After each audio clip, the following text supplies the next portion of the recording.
encuentros de saberes, espacios de opinión e información actualizada sobre los derechos territoriales de los pueblos indígenas están en Caticunsi. Hoy en Caticunsi, la voz de los territorios, estamos hablando sobre la soberanía alimentaria de los pueblos indígenas. Para los pueblos indígenas, la soberanía alimentaria se entiende como un derecho fundamental a elegir, cultivar y preservar esas prácticas alimentarias, es decir, como ser dueño de nuestro alimento. Hoy nos acompaña Leonardo Ladino, él es antropólogo social, dirigente indígena, defensor de los derechos de los pueblos en el departamento del Guainía, de la Madre Tierra. Buenos días, don Leonardo, y gracias por acompañar esta transmisión en Caticunsi. Buenos días, Giovanna, muchas gracias por esta oportunidad de dirigirnos a los oyentes de la emisora de la Comisión Nacional de Territorios Indígenas y una oportunidad pues para conocer las realidades de contexto dentro de nuestro país, de esa diversidad de la que nos habla la Constitución política. Y arranquemos esta entrevista entonces con ¿qué es la soberanía alimentaria para los pueblos indígenas? Bueno, entendemos la soberanía como ese derecho a tener nuestro propio alimento. Los alimentos que por tradición de tiempos inmemoriales han venido a través de generación en generación siendo entregadas con las semillas propias. Por ejemplo, en el caso de nosotros los amazónicos, el tema de la yuca brava, las diferentes variedades de semillas, el tema del ají, que es parte fundamental de nuestra alimentación, hace parte de esa gastronomía tradicional, que es parte de nuestra cultura, y la soberanía implica ese derecho a poder, a través de los tiempos, seguir conservando las semillas, seguir cultivando nuestras chagras y conucos, seguir alimentándonos de manera sana, ¿sí? Que con estos alimentos que nos otorga la Madre Tierra en nuestro contexto amazónico. La soberanía entonces implica dentro de los diferentes niveles, no solamente a nivel de país, sino a nivel de nosotros como pueblos, dentro de lo que es la gastronomía o la alimentación propia. Don Leonardo, a veces uno no entiende un poco, se aparta un poco de la importancia justamente del alimento, de la importancia de que especialmente los pueblos indígenas puedan decidir sobre el alimento y qué tiene que ver esto con las decisiones propias, con la autonomía de los pueblos indígenas. ¿Cómo usted resumiría esta importancia que tiene la soberanía alimentaria? Súper importante porque el alimento nos conecta con el tema del bienestar físico y biológico, el bienestar cultural, porque lo mencionaba anteriormente.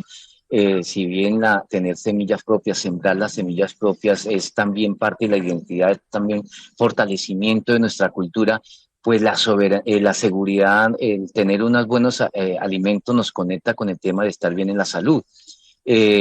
Digamos que desde tiempo atrás con la presencia del Estado se crearon los internados, se empezaron a llevar alimentos enlatados, alimentos que contienen altos químicos, la misma alimentación que llega acá a través de las verduras o de las frutas que traen desde el interior del país, muchas de ellas vienen ya con otros elementos químicos, mientras que los alimentos propios se cultivan de manera muy natural y por ende pues eso fortalece la salud máxime cuando incluso desde las grandes distancias en estos departamentos donde las comunidades son ampliamente dispersas, pues el tema de una atención y un servicio de salud oportuno no es tan fácil. Por eso es importante mantenernos sanos y una forma de mantenernos sanos es precisamente teniendo una buena alimentación y lógicamente pues ahí nuestros gobiernos entran a jugar un papel importante en los procesos de exigibilidad de derechos, nuestras organizaciones, nuestros gobiernos propios a través de las ATIs, a través de los hoy consejos del gobierno indígena también, nuestras capitanías y cabildos que son nuestros interlocutores válidos frente a los gobiernos. Teniendo en cuenta que los pueblos indígenas, como usted bien lo menciona, señor Leonardo,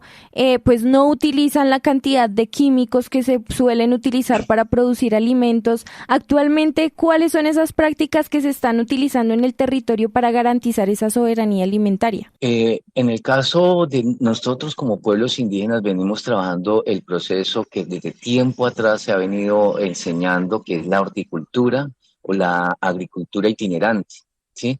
Que es a través de sistemas de conucos, le llamamos acá el conuco, muy conocido a nivel nacional como las chagras, ¿sí? Que es precisamente la tumba y quema. O sea, a veces se ha hecho crítica sobre la quema, pero no son cantidades, son temporadas donde se tumba, digamos, un lote, una hectárea, media hectárea, en mitades para producir principalmente la yuca brava, pero también alrededor de ella frutos propios de la región, frutales amazónicos, el túpiro, que es muy parecido al tema del lulo, el ñame, la caña incluso también se siembra, y digamos otros árboles, la guama, que son frutales también, alrededor del mismo conuco, y eso se hace, digamos que el abono es precisamente la quema, la ceniza que queda es el abono. Por eso un conuco generalmente dura un promedio para cultivar de 3 años. De ahí se tiene que tumbar la otra mitad mientras se va recuperando la otra mitad, y así sucesivamente. O sea, aquí no utilizamos ningún tipo de químicos más allá de lo que nos da la misma naturaleza en el proceso de la quema, y incluso antes se hablaba de tumba y pudre, hoy hablamos de tumba y quema. Muy seguramente tendremos que retornar a esos mecanismos si lo pensamos a manera de cambio climático, pero pues tampoco es impactante que digamos sustancialmente lo que se genera.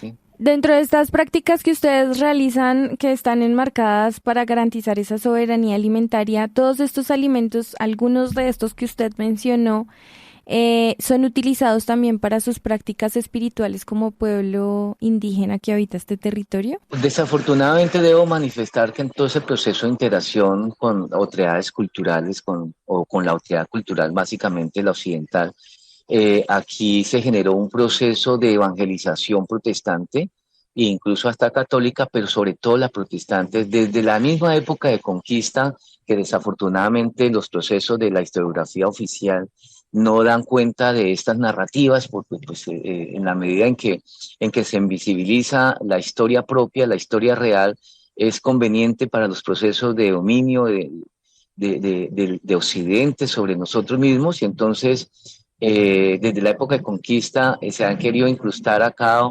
los procesos de colonización misionera, pero digamos que la que se impactó fuertemente ya fue en la era republicana, con la presencia de Sofía Müller, que satanizó buena parte de las prácticas de ritual, ¿sí?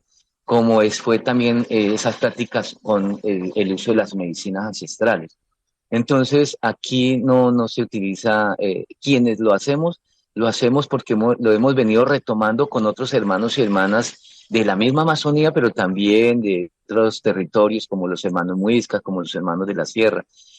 No es generalizado, porque digamos que la mayoría de nuestras comunidades son evangélicas. Leonardo Ladino, antropólogo social, dirigente indígena, defensor de los derechos de los pueblos en el departamento del Guainía. Hablamos hoy aquí en Caticunsi, la voz de los territorios, sobre soberanía alimentaria. Leonardo, usted mencionaba hace unos minuticos justamente las semillas nativas y la importancia de la preservación desde el ordenamiento jurídico o desde el mismo Estado. Aquí puedo estar equivocado, pero justamente quisiera preguntarle por eso. ¿Qué argumentación hay? ¿Qué sustento legal hay para no permitirnos a los pueblos indígenas proteger la semilla nativa? Bueno, normas hay indiscutiblemente. Desde la misma Declaración Universal de Derechos Humanos hace relación a precisamente el derecho a la alimentación. El Pacto Internacional de Derechos Económicos, Sociales y Culturales también hace referencia al tema de la alimentación como un derecho humano. El alimento, hoy por hoy la seguridad alimentaria está vista precisamente como un derecho humano, y digamos que en consonancia con ello, pues los gobiernos locales han venido estableciendo algunas políticas locales, como por ejemplo tener los comités de seguridad alimentaria y nutricional, en la cual incluso se han hecho modificaciones a estos decretos para darle mayor participación a nosotros como pueblos indígenas. Nosotros tenemos la asociación del Consejo Regional Indígena del Guainía 1, que hace parte precisamente de este comité, pero también como invitados permanentes están nuestras ATIs que tenemos actualmente en estos comités, pero también hay una política de pueblos indígenas. Tenemos la política departamental de pueblos indígenas. ¿Sí? Permítame, le pregunto desde la otra orilla, porque a veces uno tiene la sensación de que prohíben justamente la protección de la semilla. De pronto los tratados internacionales, de repente la apertura, de repente esta protección para poder exportar o esos acuerdos. Ahí es donde estoy preguntando como que a veces de repente en materia normativa hay una conflictividad, pero obviamente entendemos desde Caticunce, emisora de pueblos indígenas, la necesidad de proteger la semilla nativa. Se lo pregunto desde la otra orilla. ¿Qué nos argumenta estas empresas o qué nos argumentan los estados o los tratados para casi prohibirnos proteger la semilla? Yo diría que aquí no lo hemos evidenciado, pero sí, digamos, de tiempo atrás, pero sí ha generado un fenómeno ahorita muy reciente. Primero, un riesgo que tuvimos fue frente a digamos, un problema natural, un desastre natural, que fue la inundación de 2018, que se atentó contra un poco el proceso de las semillas, porque casi que inundó buena parte del departamento y los municipios. Pero lo que sí viene a nivel internacional son ahorita, por ejemplo, esos proyectos REDMATS, por ejemplo, el mismo tema de minería ilegal, pero ese proyecto REDMATS que venía haciendo una serie de prohibiciones del uso de chagras por el tema de la conservación de la floresta, de los árboles. Entonces, eso implica, prohibir hacer chagras es una forma también indirecta de decir, no siembren y no utilicen sus semillas, porque incluso la gente se estaba sujetando a recibir una mensualidad y por ende con esa mensualidad buscar alimentos en los centros, en el comercio, ¿sí? Entonces, no de manera directa nos van a decir no utilicen su semilla, pero sí prohibir hacer chagras es una forma indirecta de hacerlo. No obstante, me enteraba recientemente por Defensoría del Pueblo que al conocerse este tipo de situación, la Defensoría pues también hizo un llamado de atención y hoy por hoy en algunas, digamos como el caso del río Guainía, los proyectos REDMATS están diciéndole sí, hagan chagras, ya como un requisito para ser parte del proceso, ¿sí? Entonces, digamos que ese impacto de prohibiciones frente a temas, por ejemplo, de Monsanto y su producción de semillas transgénicas, pues digamos que no lo vemos nosotros como una prohibición al interior de nuestros resguardos. De hecho, incluso donde más se ve la afectación es más como los poblados que están alrededor o gravitando alrededor de los centros poblados grandes, como capitales o centros urbanos, pero ya hacia digamos, de la parte periférica, aún se conservan buena parte de nuestras semillas y creería yo que son como los laboratorios que tenemos o nuestros bancos para proyectos a futuro de implementación de más semillas, que hace parte incluso de las mismas prácticas de intercambio entre comunidades, afianza las relaciones familiares, afianza las relaciones intercomunidades o grupos étnicos. Don Leonardo, ustedes llevan un proceso también de formalización en su territorio, si no estoy mal, me corrige, creo que es de ampliación. ¿Cómo se relaciona la soberanía alimentaria precisamente con la defensa de los derechos territoriales? Bueno, recientemente, exacto, como su merced lo menciona, algunos resguardos han solicitado ampliación. Hace poco se generó una alarma precisamente con el tema de seguridad y soberanía, más que nada con seguridad alimentaria, y era la ampliación del resguardo Selva Matavén, que generó una alarma incluso en los pequeños campesinos que tenemos acá por la margen del río Guaviare, que es digamos, la despensa agropecuaria de la cabecera municipal, porque desde allí se producen los alimentos propios, no solamente en nuestras comunidades mismas, sino también los alimentos como la yuca dulce, como el plátano, como el maíz, que son alimentos de primera necesidad aquí en la cabecera municipal y que por un momento generó una alarma porque pues al ampliar resguardos en zonas donde están los campesinos implicaba precisamente disminuir la provisión de estos alimentos. Pero hubo un pronunciamiento por parte de los mismos dirigentes de la asociación y manifestaron que donde estaban los campesinos no iban a ser sujetos de solicitud de ampliación, sino solamente en territorios baldíos que aún no estaban titulados como resguardos. Entonces, digamos que en ese sentido no atentaría y digamos que se llegó a una solución, a un feliz término en los diálogos para que no se generara ese impacto, porque obviamente ampliar los resguardos, de pronto con fines de REDMATS, porque pues no podemos desconocer que Acaticema tiene un proyecto REDMATS de tiempo atrás, entonces podría ahí sí generarse una afectación a la seguridad, a la disponibilidad de alimentos y a la calidad de alimentos, porque en últimas tendríamos que hacer alimentos que viniesen de afuera, ¿sí? Del interior del país. A mayor seguridad jurídica, mayor conservación. Esa fue una de las conclusiones a las que llegamos desde el Observatorio de Derechos Territoriales de los Pueblos Indígenas. Leonardo Ladino, antropólogo social, dirigente indígena, defensor de los derechos de los pueblos indígenas en el departamento del Guainía. Muchas gracias por acompañar esta transmisión, don Leonardo, y que tenga un muy buen día. A ustedes muchas gracias por permitirnos comentar estas realidades y estas situaciones que pasan dentro de los pueblos,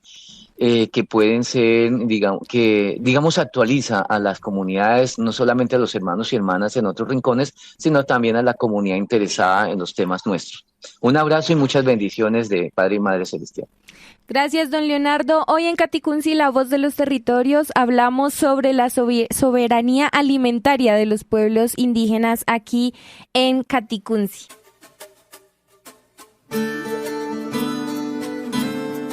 La información de los territorios indígenas está en Caticunsi.